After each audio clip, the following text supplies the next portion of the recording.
even in the US, 20 or 25% of the adults in the country are unbanked or underbanked. It's even more outside of the US. It's something like 30 or 35%. And so this is a huge percentage of the population that doesn't have access. And there are more people who have a smartphone than have bank accounts in the world. Now you have to have a different way of distributing financial products that meets the world where it's at. And the good news is you can do that in a way that creates almost universal access.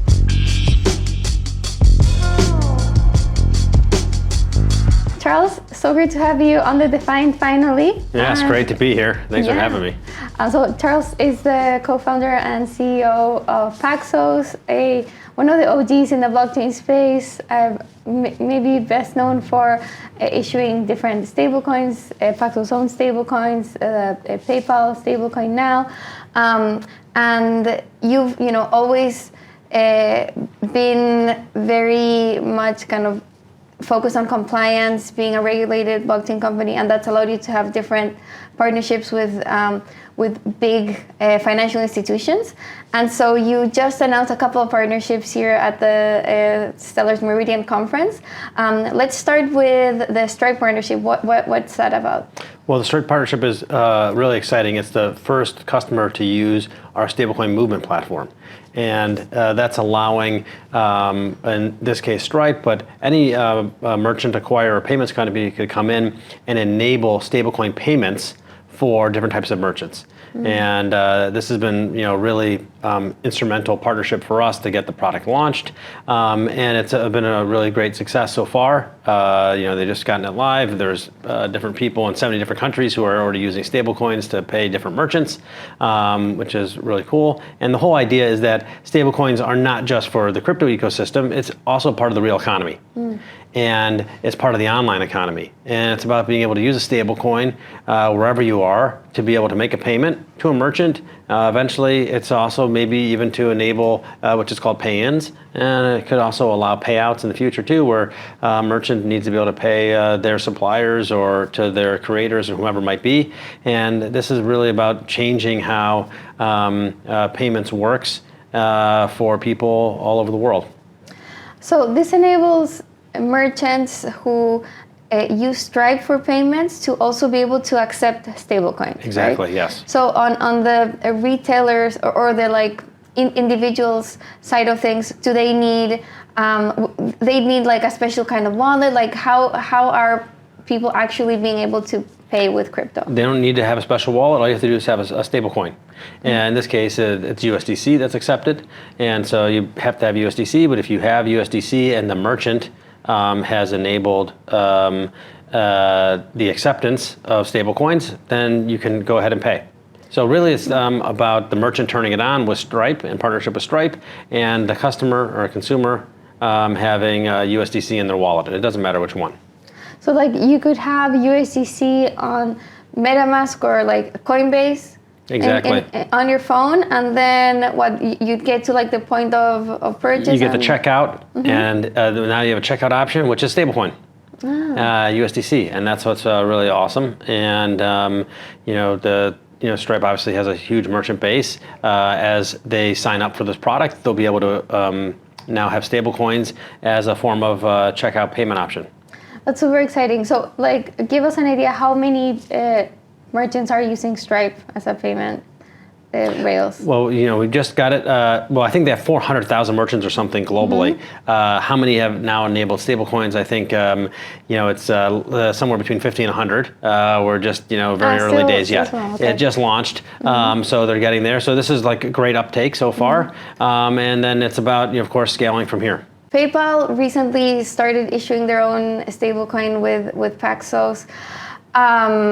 And it's seen really quick growth. Does it make sense for Stripe to also have its own stablecoin? Well, I think stablecoins are obviously the topic du jour for the space here. There's so many that are being launched. Large players and consortiums are all thinking about how can they come together to launch a stablecoin that can make sense for their business and for their users.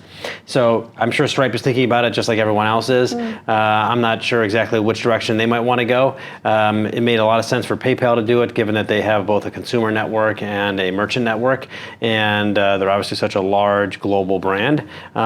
Stripe fits a lot of those categories, so it's probably something that they're thinking about too. But everyone's kind of going on their own journey here. Yeah, seems like there's starting to be a lot of fragmentation. So I don't know, maybe at some point there needs to be more consolidation in the stablecoin space. No? Yeah, I mean, I think you're at a point where you have kind of an opening up of many different stablecoins coming into existence. They're going to provide either different niches over time.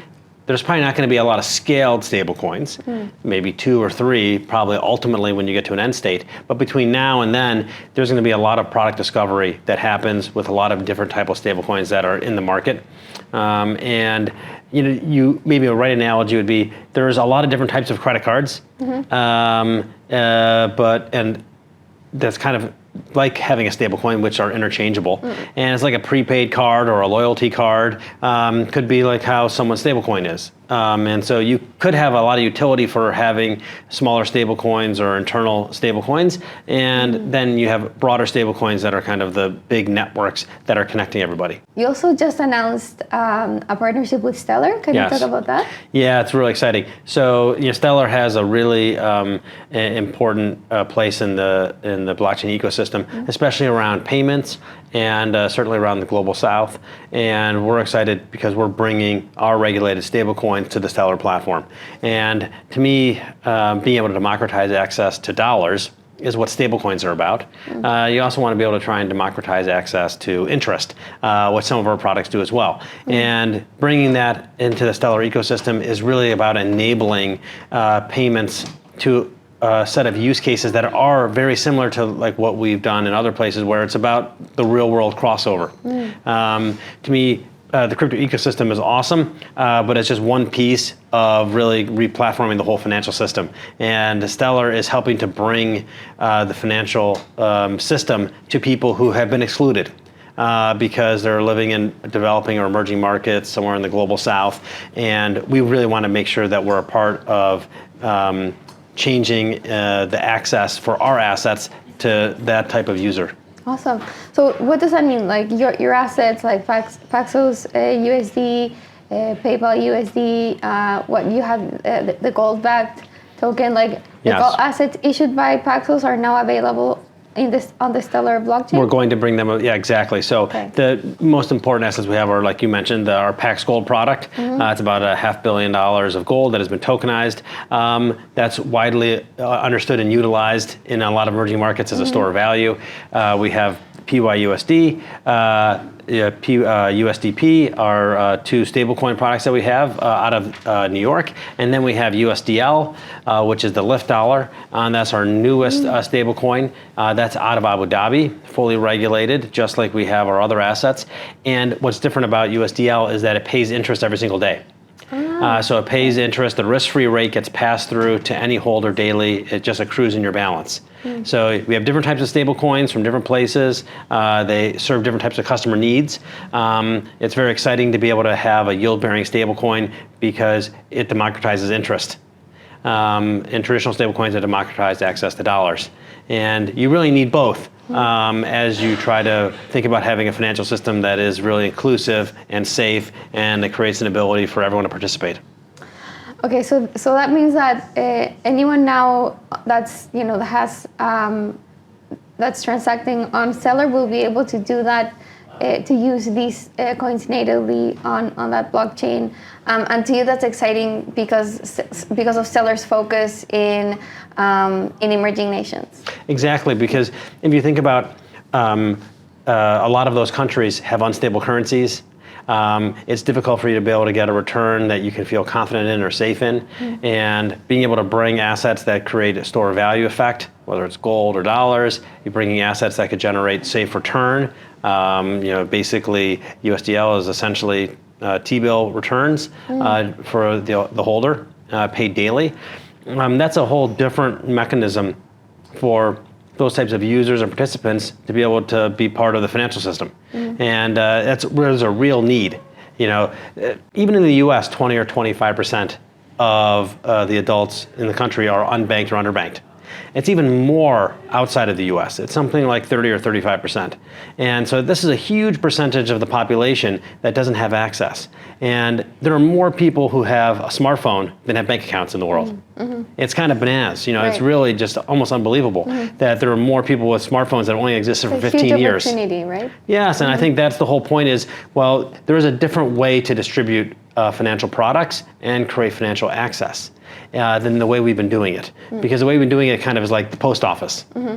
And that was great, but that was an old way of doing things. Now you have to have a different way of distributing financial products that meets the world where it's at. And the good news is you can do that in a way that creates almost universal access. And so you have to have products that can operate in this new world on smartphones, on the internet, but yet be safe and secure, which is why we've always been regulated. That's why we've been so focused on creating products that can be trustworthy at a societal-wide scale, not just for maybe some early adopters or people who are just starting to get involved in the crypto ecosystem. Yeah, and stablecoins linked to the US dollar, and especially yield-bearing stablecoins, are a huge use case in emerging nations where, like you said, currencies are a lot more volatile and there's inflation and currency control. So yeah, I think it's a great use case to open up. So thanks so much for sharing it with us. Yeah, it's great to be here with you.